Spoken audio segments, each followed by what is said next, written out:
Look, I'm going to show you something that's going to change North American trade forever. Canada just dropped $250 million on a railway that everyone said was dead. And it's not to move people. It's to cut the United States completely out of their export game. This is the Hudson Bay Railway, the 1,300 kilometers of track running through some of the most brutal terrain on Earth, straight up to Churchill on the Arctic coast. For 90 years, this thing has been a spectacular failure. The permafrost shifts, the track buckles, floods, wash out entire sections. It was so worthless that the federal government sold it to an American company for $1. Not 1 million, $1. But here's where it gets complicated. On November 16th, 2025, Mark Carney stood in Winnipeg next to Manitoba Premier Wab Kinew and announced something that made every logistics executive in the northern United States go pale. Manitoba's putting in $51 million. The federal government already committed $175 million, that's $262.5 million total, to upgrade this railway to Class 1 standards. Now, what I'm about to show you changes the whole picture. Class 1 means this railway can handle the heaviest freight trains, unit trains carrying thousands of tons of grain, bulk shipments of critical minerals, potash exports that Saskatchewan produces by the millions of tons, all of it heading north to Churchill, then straight across Hudson Bay to European markets. Zero American involvement required. Think about what that means for a second. For over a century, if you wanted to export anything from Western Canada to global markets, you had one real option: south through American ports, American railways, American logistics companies. Every transfer point, every scheduling decision, every fee structure controlled by the United States. Canadian exporters paid premiums for the privilege of using infrastructure they didn't own and couldn't control. And there was no alternative because the Hudson Bay Railway was chronically underfunded, seasonally limited, and operated at standards that made serious commercial use basically impossible. Wait, it gets worse. Trump didn't just threaten tariffs. He's been calling Canada the 51st state. He threatened Mark Carney with 100% tariffs if Canada made a trade deal with China. 100%. That's not negotiation. That's economic warfare dressed up as trade policy. And Carney looked at that threat and thought, you know what? We've been depending on American infrastructure because we had no choice. What if we built the choice? So, let me walk you through what's actually happening here. The Hudson Bay Railway runs from the Pass, Manitoba, 300 kilometers north through Permafrost and Muskeg to reach Churchill. Churchill is Canada's only deep-water Arctic port connected to the national railway network. It's been sitting there underutilized because the railway couldn't handle serious volume. The track was rated for lighter loads. You couldn't run heavy unit trains. The infrastructure couldn't support modern freight volumes. And companies making long-term logistics decisions need reliability. If your railway fails every other season, nobody's building supply chains around it. But that's not even the real story. The real story is what Carney said when he announced this investment. He didn't talk about northern development or community access. He said, and I'm reading from the official statement here, they're setting the stage for a new era that unlocks the trade and transportation potential of Canada's Arctic trade corridor to serve the Canadian national interest, not regional interest, not provincial development goals. Canadian national interest. This is strategic infrastructure with a specific purpose to reduce dependence on American logistics networks. And then this happened. Chris Avery, the CEO of Arctic Gateway Group, the indigenous consortium that owns this railway and port, he was even more direct. He said, they're building a corridor that makes American routes optional instead of mandatory. Let that sink in. Optional, not eliminated, not replaced. Optional. Because here's what nobody's talking about. The United States doesn't lose every shipment. Vancouver is still crucial for Pacific markets. Some routes through American ports will always be faster for certain destinations. But what American logistics companies are losing is something far more valuable than individual shipments. They're losing mandatory dependence. For decades, Western Canadian exporters had no real alternative. If you wanted to move large volumes to global markets, you used American infrastructure and paid American fees. There was no option. B. Churchill, with a Class 1 railway, eliminates that monopoly. Saskatchewan grain producers can choose now. Ship through Vancouver or American ports and pay the premiums.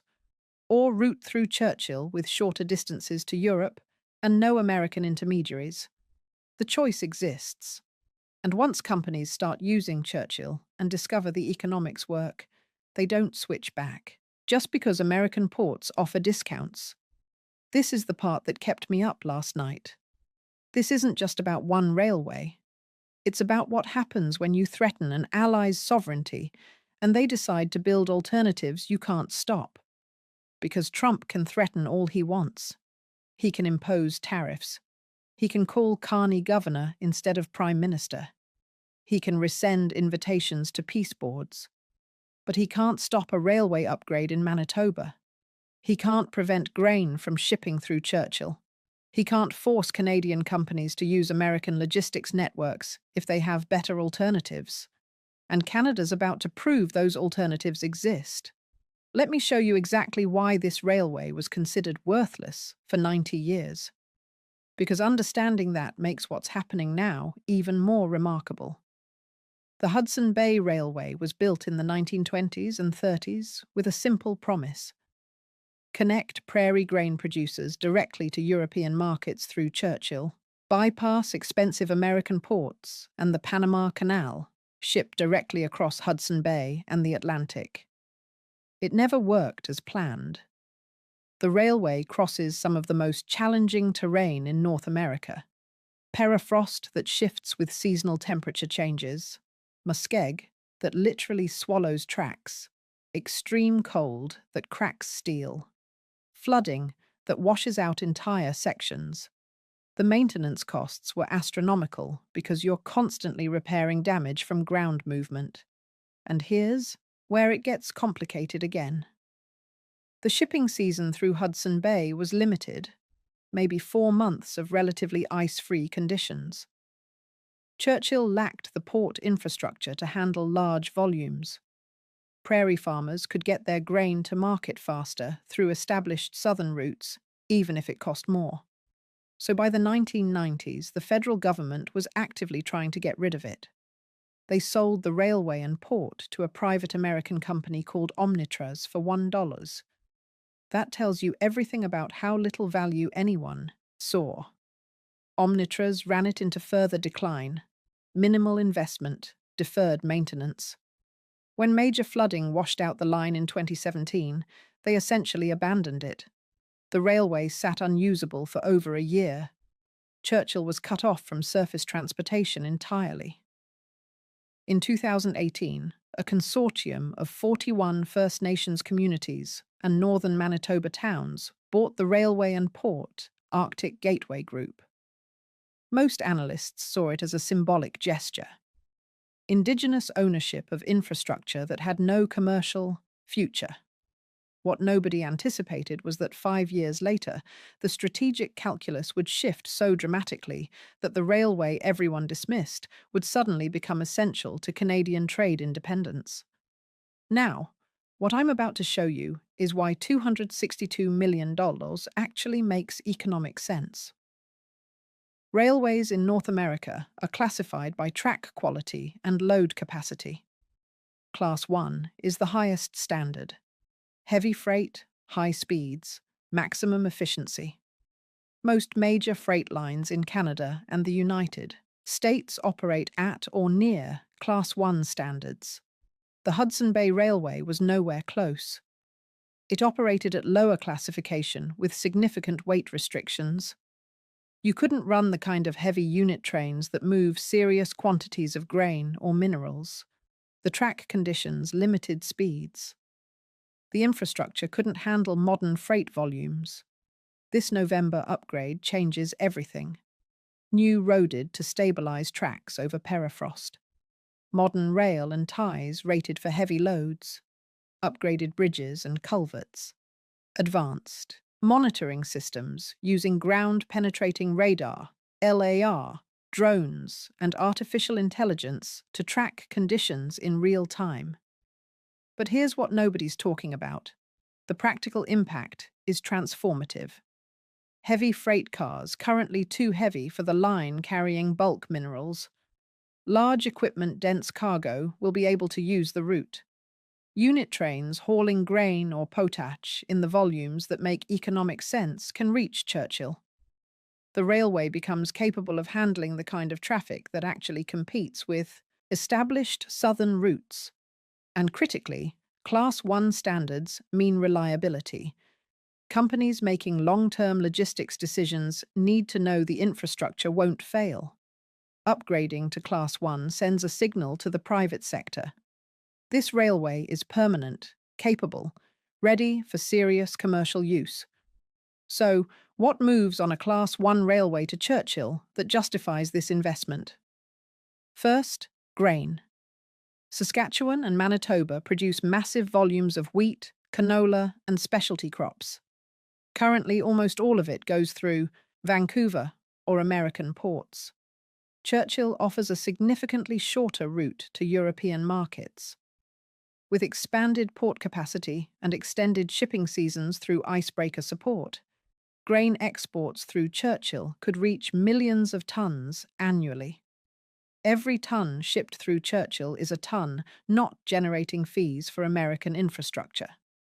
Second, potash Saskatchewan dominates global potash production. 95% of it goes to exports. Currently, most potash travels through American logistics networks to reach international buyers. Genesis Fertilizers has already signed agreements to route imports and exports through Churchill. Class 1 railway standards mean heavy potash loads can move efficiently. Every ton of potash shipped through Churchill is a ton not paying American fees. Third, critical minerals. And this is the part that kept me up last night. Northern Manitoba, Saskatchewan, Ontario, and Quebec have massive deposits of nickel, lithium, cobalt, and rare earth elements. Getting these minerals to market has historically been prohibitively expensive because of infrastructure limitations. Churchill, with Class 1 railway access, changes the economics completely. Mine operators can ship bulk minerals directly to European refineries without routing through American facilities. Arctic Gateway Group has already built new critical mineral storage at Churchill and ship supplies to Europe for 2 consecutive seasons. This isn't theoretical, it's operational. Fourth, energy. The Port of Churchill Plus proposal includes an energy corridor, potentially for liquefied natural gas, hydrogen, in the form of ammonia or electricity transmission to northern communities. Class 1 railway standards support the heavy equipment and materials needed to build this infrastructure. Alberta has proposed an energy corridor to Churchill. If built, Western Canadian energy reaches European and Asian markets without touching American infrastructure. Fifth, Arctic resupply. Nunavut communities depend on seasonal supply ships. Churchill is the logistics hub. Everything from construction equipment to food supply stages through Churchill for distribution north.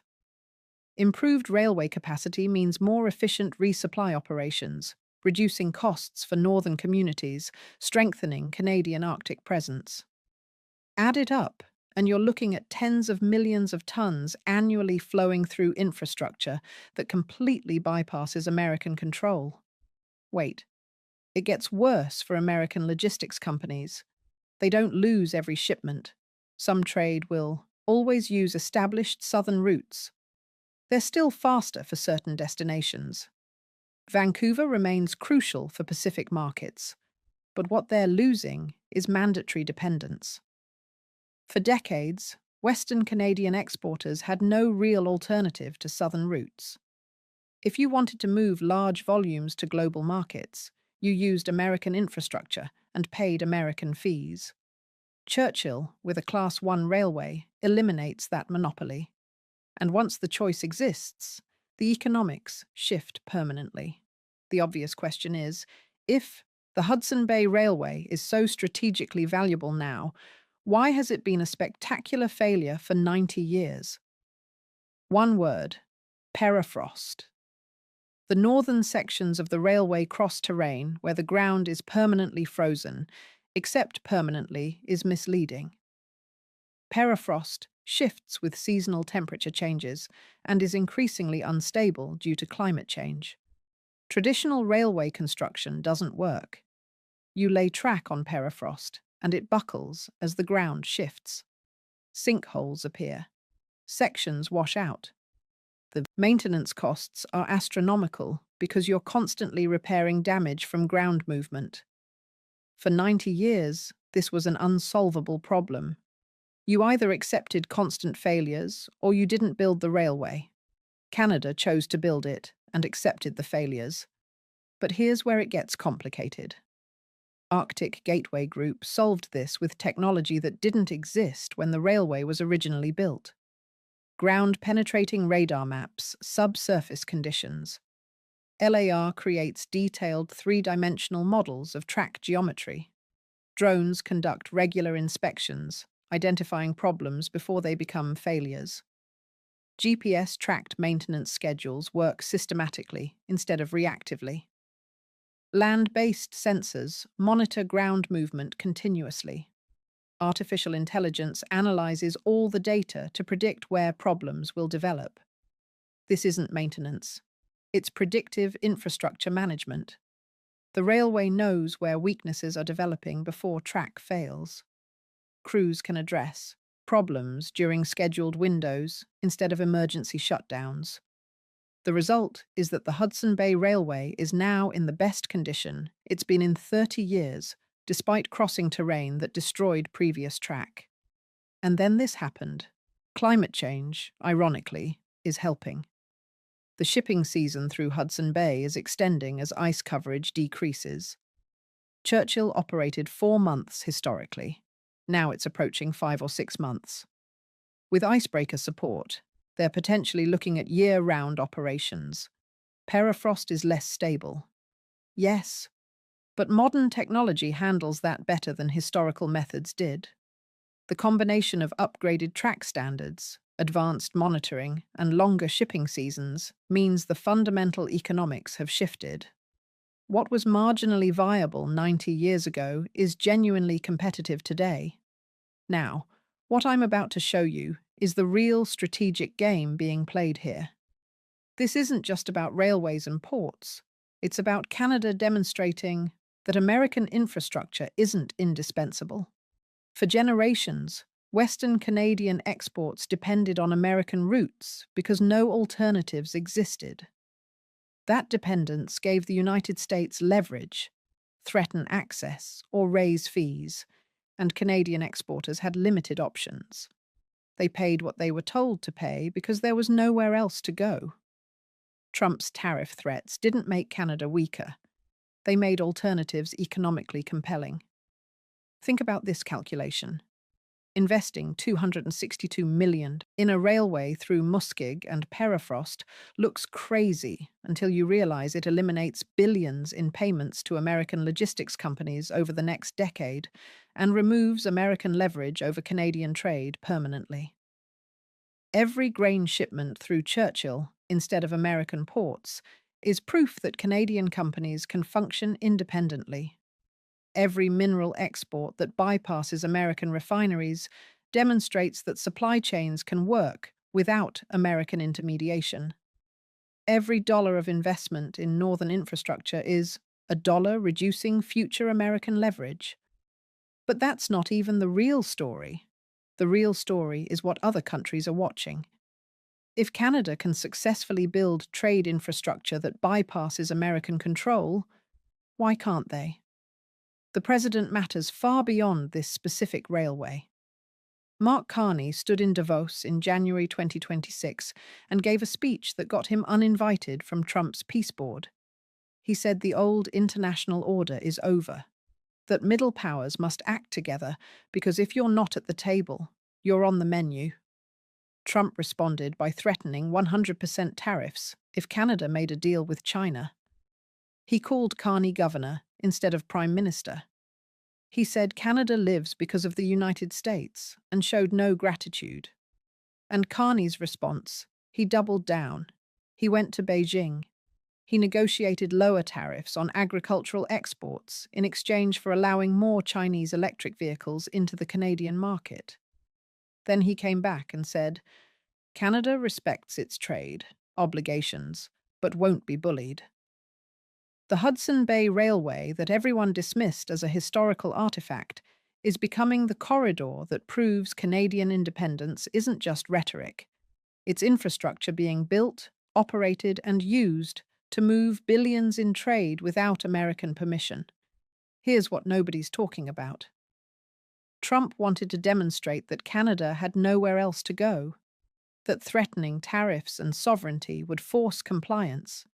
Instead, he gave Canada the motivation to go north, literally to invest in infrastructure that everyone knew existed, but nobody thought was worth the cost of making functional. $262 million buys a lot more than railway upgrades. It buys optionality, the ability to choose routes based on economics rather than necessity. It buys strategic independence, the ability to control your own supply chains instead of depending on someone else's. American logistics companies and border states are watching the tonnage projections and doing the math. The grain that used to flow south, the minerals that used to route through American facilities, the fees and charges and premiums that added up to billions annually, all of it potentially shifting to a railway that runs north to Churchill and then directly across the ocean to European markets, bypassing American infrastructure entirely. And here's the part that makes this even more interesting. There's nothing Washington can do about it except watch. This isn't a tariff Canada retaliate against. It's not a trade dispute America can bring to international arbitration. It's simply Canada investing in its own infrastructure and choosing to route Canadian products through Canadian territory. Trump can threaten all he wants, but he can't stop a railway upgrade in Manitoba. He can't prevent grain from shipping through Churchill. He can't force Canadian companies to use American logistics networks if they have better alternatives. Wait, it gets worse. Reports are coming in that Genesis Fertilizers is already routing potash through Churchill. That mining, companies are evaluating Churchill for mineral exports, that Alberta is seriously planning an energy corridor to Hudson Bay. This isn't speculation anymore. It's happening. Companies are making actual logistics decisions based on Churchill being a viable alternative to American routes, and every decision shifts the baseline. Every ton that moves through Churchill instead of American infrastructure is a ton that American companies can no longer count on in their revenue projections. Let me show you what this looks like 10 years from now if Churchill actually works the way Canada is betting it will. Saskatchewan grain producers wake up every morning with a choice: route through Vancouver and pay port fees, route through American facilities and pay American logistics premiums, or route through Churchill. Shorter distance to European markets, lower costs, no American intermediaries. Some days, Vancouver makes more sense for certain shipments. Some destinations are faster through American ports. But Churchill is always an option, and that optionality changes everything. Because here's what nobody's talking about. Once companies build Churchill into their logistics planning, they don't rebuild around American infrastructure just because Trump offers tariff relief. They've already invested in the relationships. They've already established the shipping schedules. They've already proven the economics work. Switching back costs money and time and introduces risk. The path of least resistance becomes Churchill, not exclusively, but increasingly. And that shift compounds. Now, what I'm about to show you is the strategic impact beyond just trade volumes. Canada is demonstrating something that makes every middle power watching this situation pay attention. You don't need to match American economic power to reduce American leverage. You just need viable alternatives. Build the infrastructure. Prove it works. Let companies make economic decisions based on their own interests rather than forced dependence on American systems. And then this happened. Mark Carney's speech in Davos wasn't just about Canada. It was a template. Middle powers acting together, building alternatives to American-dominated systems, not confronting the United States directly, just making American infrastructure optional instead of mandatory.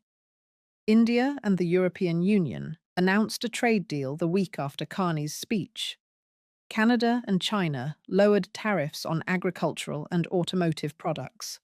Countries are watching what happens with Churchill and thinking, if Canada can do this with a railway through permafrost, what can we do?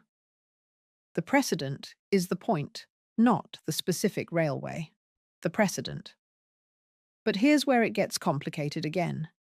The United States isn't losing dominance because Canada built one railway. American infrastructure is still essential for global trade. The Panama Canal matters. American ports matter. The logistics networks that took a century to build still have enormous advantages. What's changing is the assumption that there's no alternative, that you have to use American systems because nothing else works. Churchill proves that assumption wrong. And once that assumption breaks, the leverage disappears. You can't threaten someone with losing access to infrastructure they don't need to use. Wait. It gets worse for Washington's strategic planning. This isn't just about Canada. Reports are coming in that Mexico is evaluating direct shipping routes to Europe that bypass American ports. That South American countries are looking at Arctic shipping lanes as ice coverage decreases. The Arctic is opening up. Climate change is creating new maritime routes, and countries that have Arctic coastline, Canada, Russia, Norway, are positioning themselves to control those routes. The United States has limited Arctic infrastructure. Alaska has ports. But they're not connected to the broader American logistics network the way Churchill is connected to Canada's railway system. Canada is investing now in infrastructure that positions them to benefit from Arctic shipping in 20, 30, 40 years, while the United States is focused on tariff threats and forcing compliance with existing trade agreements. Strategic infrastructure takes decades to build, but once it's built, it shifts the baseline permanently. Here's what I think is the most interesting part of this whole situation. Trump's entire approach to Canada has been based on the assumption that Canada needs the United States more than the United States needs Canada. He calls Carney governor to suggest Canada isn't really independent. He threatens annexation to imply Canada can't survive alone. He imposes tariffs to force compliance through economic pressure. And every single one of those actions gives Canada more political support for investing in alternatives. Because when you tell a country they're not really sovereign, they tend to prove you wrong. The Hudson Bay Railway that American analysts dismissed as irrelevant is about to become the route that cost them billions in lost business. Not because it's better than American infrastructure, but because it's good enough. And good enough plus independence beats slightly better plus dependence. So where does this go from here? The latest information shows that Manitoba and the federal government are moving forward with engineering work. They're realigning sections of the railway. They're upgrading bridges and culverts. They're installing the advanced monitoring systems. Class 1 standards are expected to be reached within 3 to 5 years. Port expansion at Churchill is in pre-development. Icebreaker support agreements are being negotiated to extend the shipping season. Genesis Fertilizers is already moving product. Mining companies are already evaluating Churchill for exports.